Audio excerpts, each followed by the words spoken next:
Hi, this is Gentle Keto from Cadence Design Systems. This training bite will demonstrate how to set up and run layout versus schematic or LVS under Physical Verification System 14.1 in IC 616 Virtuoso environment. We'll also talk about another LVS debugging feature, that is Graphical LVS Debugger. The objectives of this module would be to set up and run LVS. You would use LVS debugger to find the comparison errors, regenerate the LVS report. We will see what is HyperDebugger to graphically check the LVS errors. Use the HyperDebugger along with Error Browser and locate the errors. We'll see what is Short Isolator and use the Short Isolator to find the shorted nets. Setting up, running and debugging layout versus schematic. In this lab, you open a cell view, set up the LVS options and run LVS. You use the debugger to highlight the errors. Here, as you can see, in the layout canvas, the cell name ECAD is open from the library TLVS. On the other side, we have the LVS run submission form open. Here we will use an existing LVS preset file.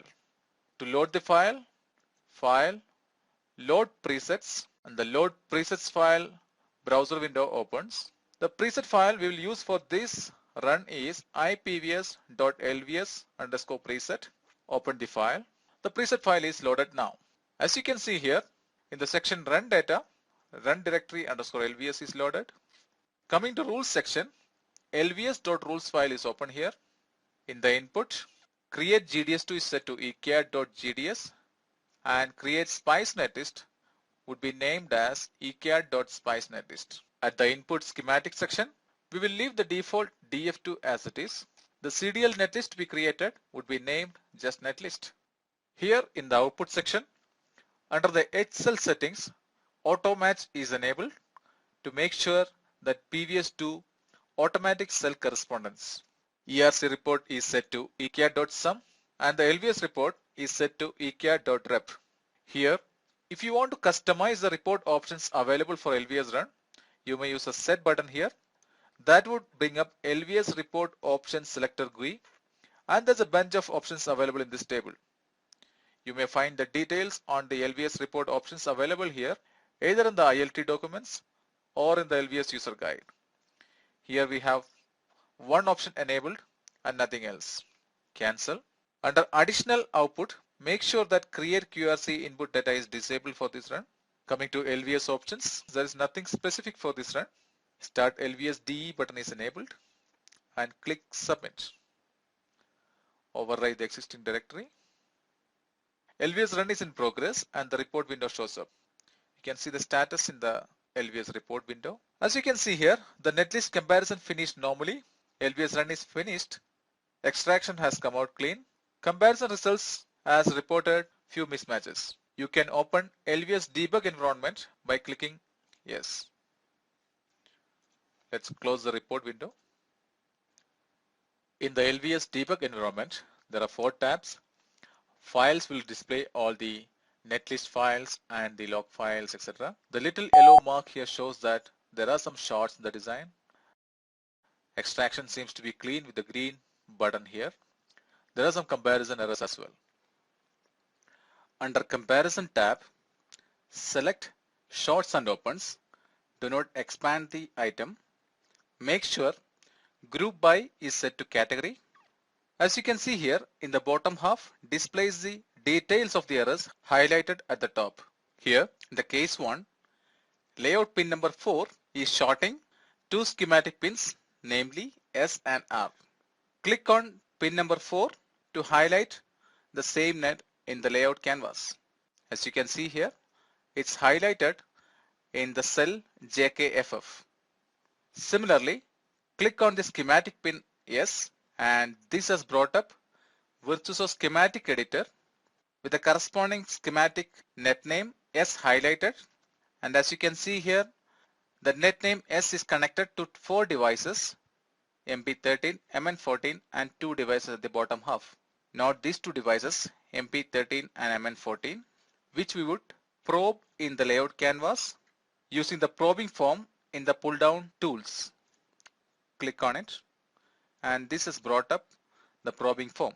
Note that the highlight in the layout canvas of the layout pin 4 is removed now. Let's bring it back by clicking it again. Now use the probe form to highlight MP13 and MN14, one P device and N device respectively, in the layout canvas. Let's choose a different color for the schematic devices. Make sure the drop-down menu at the top is set to schematic on the left side and device on the right side. Make sure the probe color is set to fixed, and once you choose the device MP13 and click on add probe. So as you can see here, the MP13 device is highlighted here. Similarly, let's highlight the N device, that is MN14, using a different color, orange here, and click on add probe again. The device is highlighted in the schematic as well as in the layout. Note that the MP13 and MN14, two devices connected to pin name S in the schematic, is overlapping with the layout pin 4. So our assumption is right here that the short is happening on this track. Now let's go to the second schematic pin, that is R. Click on the pin. This has brought up again 4 devices, of which 2 in the upper half and 2 in the lower half of the schematic editor. In the upper half, device names are MP27, the P device, and MN28, that is the N device. Now let us use the same probe form to highlight these 2 devices also in the layout canvas. Note that the previous highlights are gone. Let's bring them back. Now let us add the 2 new devices, that is MP27 with the same P device color, and click add probe. MP27 is highlighted here. Let's do the same for MN28, color orange, and add probe. The device MN28 is highlighted in schematic and layout. Now change the visibility of the layers in the layer panel to just poly. That can be done by first choosing the layer poly in the layer panel and then choose not visible. So here in the white color, that is layout pin number 4, and here 2 P devices in the blue color and 2 N devices in the color orange, and they are coming in this track. Now try to make a guess where the shorts could be. Close the probe form and open the tab shorts. Expand the comparison shorts item. As you can see here is the JKFF cell, and there's an apparent short between pins R and S, which is exactly what we are working on here as well. Now click on the net name S, and this has started the interactive short locator, and the debugger has moved to results section. Now expand the path 1, which is the short between R and S. It shows there are 16 items in it. You have learned that the SNet devices are on the lower part of the highlighted net, and RNet devices are on the upper half. In the next part of the lab, you will add labels to the nets S and R to claim them. Go to labels section and write S here and click on add, and click on the bottom part of the highlighted net. Change it to R, click on add, and click on the R section of the highlighted net, that is here. Now labeling is done. We have labeled the lower part of the highlighted net as S and the upper part of the highlighted net as R. Let me fit the window. Start the LVS check with the labels we have added just now. Click on run. Now the section has been changed to results under shorts, and the details are shown here. To see the details, expand the path 1, R to S. Note that the number of shorting nets has been reduced from 16 to 12 now. Now note that there is a faint yellow dotted line has come in here after the last run with the labeled nets. This indicates that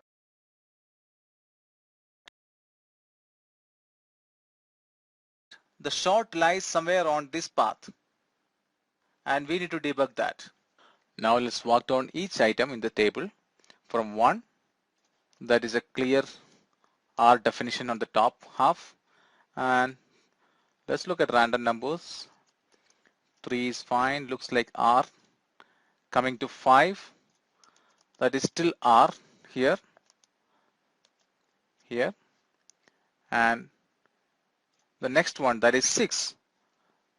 That is the longest poly on the right hand side, and that we are not sure if it is a definite R or not. So what I'm going to do is assign the label number 05 to label 1, that is a definite R, and let's rerun the shorts again. So that has returned the latest LVS run with R to S possible shorting shapes of 8, and we go to still debug the shorts. In this case, I have chosen 2, that is the longest poly on the right hand side, and let me assign the short status to this. And if everything is assumed to be declared right till now, if this is a short, then we should get a clean results now. I've assigned short status to shape number 2, and let me rerun the shorts again. As you can see here, there is no shorts found on the label R or the label S right now.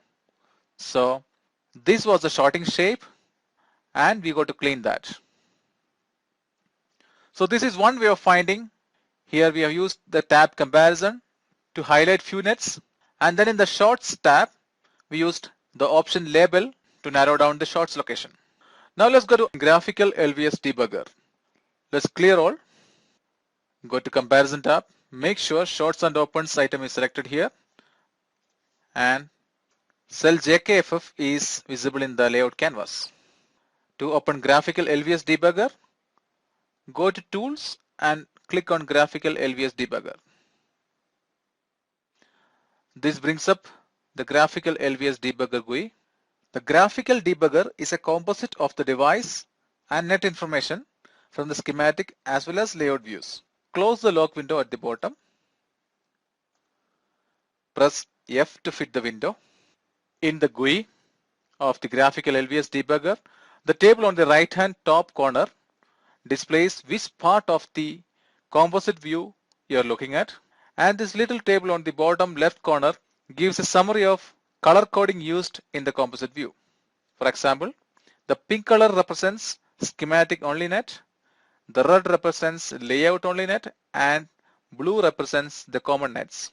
For example, here as you can see, the net R till here is a schematic only net, and from there onwards that seems to be a common net. Now zoom into this particular device XMN26 and select the device by clicking on it.